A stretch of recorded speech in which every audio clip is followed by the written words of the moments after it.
Vous connaissez tous le WEF, le World Economic Forum, qui se réunit régulièrement avec les grands de ce monde à Davos ou ailleurs et qui a été fondé par le désormais très célèbre Klaus Schwab. Alors aujourd'hui, j'ai vu une vidéo passer du World Economic Forum qui faisait la promotion des Future Green Cities, c'est-à-dire des villes vertes du futur. Alors comme ça paraît très alléchant, ça paraît une super idée, waouh, une ville verte, magnifique, super. Mais voici le plan totalement donc assumé officiellement par le WEF puisqu'ils communiquent dessus, ils font des vidéos de promotion, celle-ci date je crois de 2020 ou de 2021, mais c'est sur leur site officiel.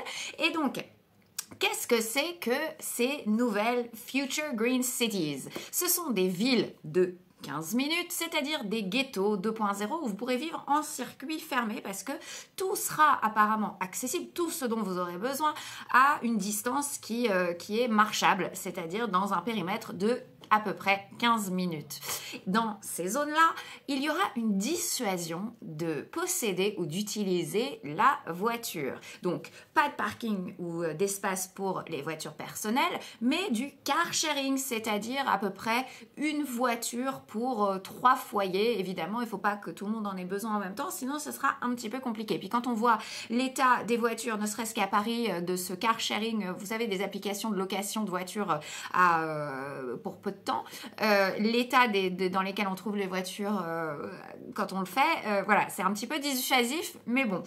Accompagné de cette mesure sera l'incitation majeure, maximale à faire du vélo. Et donc, ce qui exclut a priori les grandes familles avec plein de petits-enfants, les personnes vulnérables, des personnes qui ont un handicap, des personnes très âgées. Et puis, il faut dire qu'à Paris, il a plu par exemple depuis le mois d'octobre. Donc, quand il pleut, le vélo, c'est pas extraordinaire. Ou pour les artisans ou les personnes qui doivent travailler ou transporter du matériel lourd, le vélo, malheureusement, c'est pas super adapté.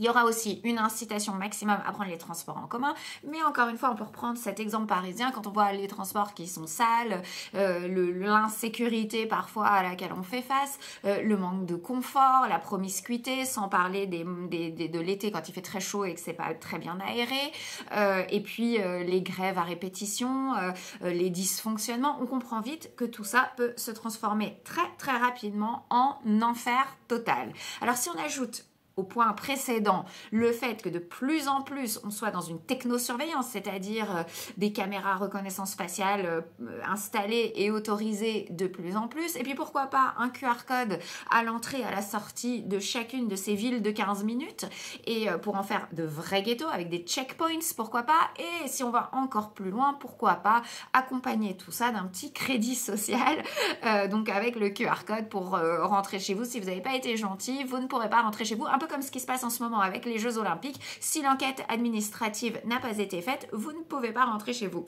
Voilà, et que si vous n'avez pas votre QR code. En tout cas, tout ça n'est pas un complot, c'est le plan assumé et promu sur le site officiel du World Economic Forum.